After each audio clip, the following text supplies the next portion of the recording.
تو chief justice ہوتے ملک فلک شیر صاحب، فلک شیر صاحب ان کی بار 6 مہینے ہڑتال رہی تھی. انہوں نے کہا جی کس بنیاد پہ ہم نے کہ جی یہ ہمیں ریلیف نہیں تھا، ریلیف ہے بڑا خاص ٹرم ہے وکیلوں کے آپس میں، کیا جی ہمیں تاریخ نہیں دیتا. اب تاریخ اب کیوں لیتے ہیں کہ آپ نے مریض جو وکیل نے اپنا جو کلائنٹ اس کو پیسے رگڑنا ہوتا ہے اس کو، اور وہ کہتے تھے 3 دن کے اندر فیصلہ کہتے کہ میں نے سب سے پہلا کام یہ کرتا تھا کہ آ کے جتنے بھی ہوتے تھے اپنا ہمارے ایس پی اور دوسرے ان کو بلاتا تھا اور کہتا کہ دیکھو تفتیشی آپ کا بہانہ نہیں لگائے گا کہ جی میں گیا تھا تو تالا لگا ہوا تھا، اچھا جی تاریخ لے لو اگلی دفعہ پھر چلے جاؤ.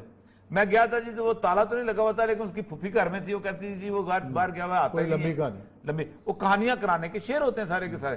کہتا نا میں ایکسپرٹ ہی فیصلہ کر دوں گا اور پھر سارے کے سارے آ جاتے تھے. اصل مسئلہ یہ ہے کہ آپ یہ بتائیے کہ یہ آپ نے 120 جج تو لگا دیے، اب آپ لگ جائیں گے، کیا 3 مہینے کے بعد چیف جسٹس نے کوئی سزا مقرر کی کہ اگر نہ فیصلہ ہو؟ سب سے بڑی بات یہ ہے کہ پاکستان کے قانون کے اندر نااہلی کی کوئی سزا نہیں. آپ